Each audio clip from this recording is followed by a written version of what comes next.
പ്രകൃതിയുടെ ഒരു അത്ഭുതം തന്നെയാണ് ആമസോൺ മഴക്കാടുകൾ. ദക്ഷിണാമേരിക്കയിൽ സ്ഥിതി ചെയ്യുന്ന ഭൂമിയിലെ ഏറ്റവും വലിയ മഴക്കാടുകളിലൊന്നാണിത്.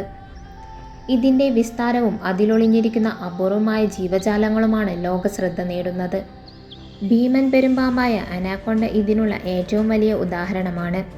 ധാരാളം ഹോളിവുഡ് സിനിമകളിലും അനാക്കോണ്ട പ്രമേയമായിട്ടുണ്ട്. അനാക്കോണ്ടകളെ സംബന്ധിച്ച് ധാരാളം ഐതിഹ്യങ്ങളും ആമസോണിലുണ്ട്. ഇതിലെ പ്രശസ്തമായ ഒന്നാണ് യാക്കുമാമ.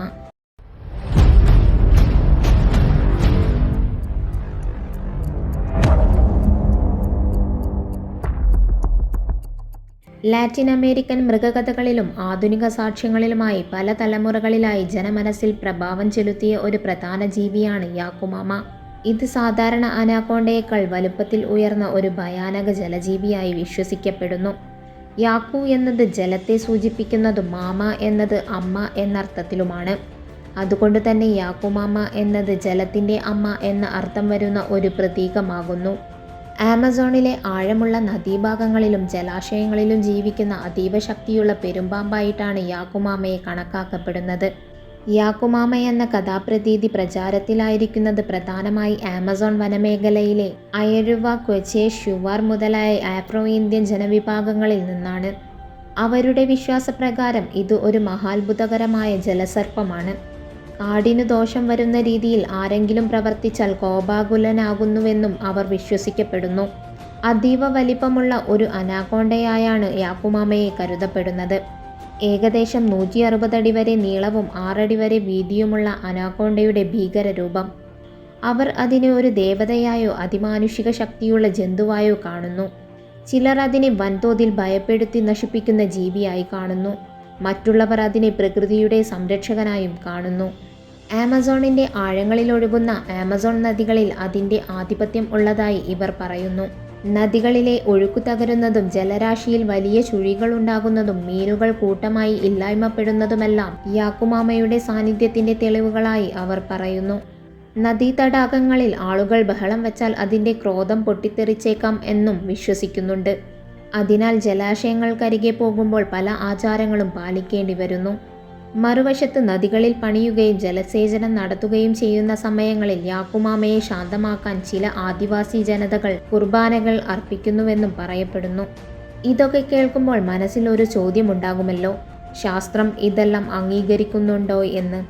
അതിന് ഉത്തരമില്ല. യാക്കുമാമയെ ആകൃതിയിലും സ്വഭാവത്തിലും അനാക്കോണ്ടയെ അടിസ്ഥാനമാക്കി നിർമ്മിച്ച ഒരു ഭൂതകാല ജീവിയായി ശാസ്ത്രലോകം കണക്കാക്കുന്നു. അനാക്കോണ്ടയുടെ പൂർവികയായ ടൈറ്റാനോബോവ എന്ന ഭീമൻ സർപ്പം ഏതാണ്ട് 60 ദശലക്ഷം വർഷം മുൻപ് ജീവിച്ചിരുന്നു. അതിൻ്റെ നീളം 42 അടിയും ഭാരം 1 ടൺ വരെയായിരുന്നെന്നാണ് ഫോസിൽ സാക്ഷ്യങ്ങൾ പറയുന്നത്. ഈ സർപ്പത്തിൻ്റെ സാന്നിധ്യം ആമസോണിൽ കണ്ടെത്തിയ ഫോസിലുകളിലൂടെ തെളിയിക്കപ്പെട്ടിട്ടുണ്ട്.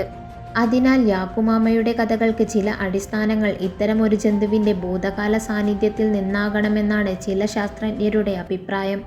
ആമസോൺ മഴക്കാടുകൾ മനുഷ്യൻ്റെ ഇടപെടൽ കാരണം വളരെയധികം ബാധിക്കപ്പെട്ടിരിക്കുന്ന കാലഘട്ടത്തിലാണ് യാക്കുമാമയുടെ കഥ വീണ്ടും പ്രചാരത്തിലാകുന്നത്. പ്രകൃതിയോട് മനുഷ്യർ കാണിക്കുന്ന അനാദരവും അതിന് ലഭിക്കുന്ന പ്രതികരണവും ഈ ജീവിയുടെ കഥയിലൂടെ രൂപകൽപ്പന ചെയ്യപ്പെടുന്നു. അതിനാൽ യാക്കുമാമയെ തികച്ചും ഭയപ്പെട്ട് മാറ്റി നിർത്തേണ്ട ഒന്നല്ല എന്നും മറിച്ച് അത് നമ്മുടെ നൈസർഗിക ചിന്തകളെയും ജലസമ്പത്തിൻ്റെ മഹത്വത്തെയും പ്രതിനിധീകരിക്കുന്ന പ്രതീകമാണെന്നും ഇന്നത്തെ നിരീക്ഷകർ കണക്കാക്കുന്നു. മഴവിൽ നിറങ്ങളോട് കൂടിയ പടവും നക്ഷത്രങ്ങൾ പോലെയുള്ള കണ്ണുകളുമൊക്കെയാണ് യാക്കുമാമയ്ക്കെന്നാണ് തദ്ദേശീയരുടെ വിശ്വാസം. അടുത്തിടെയായി സാധാരണയിലും വലിപ്പമുള്ള അനാക്കോണ്ടകളെ ആമസോണിൽ കണ്ടെത്തിയിരുന്നു. ഇത് യാക്കുമാമ യഥാർത്ഥത്തിൽ ഉണ്ടാകണമെന്ന പ്രചാരണത്തിനു വഴിവെച്ചു.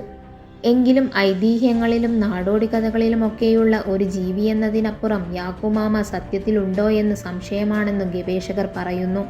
ഇവയുടെ കഥകൾ സാധാരണ ഒരു മിഥ്യകളായി നമുക്ക് തള്ളിക്കളയാമെങ്കിലും അതിൻ്റെ പുറകിൽ പ്രകൃതിയോടുള്ള ആദിവാസികളുടെ ആത്മബന്ധവും ജലസ്രോതസ്സുകളുടെ പരിശുദ്ധതയും ജൈവവൈവിധ്യത്തിൻ്റെ മഹത്വവുമുണ്ട്.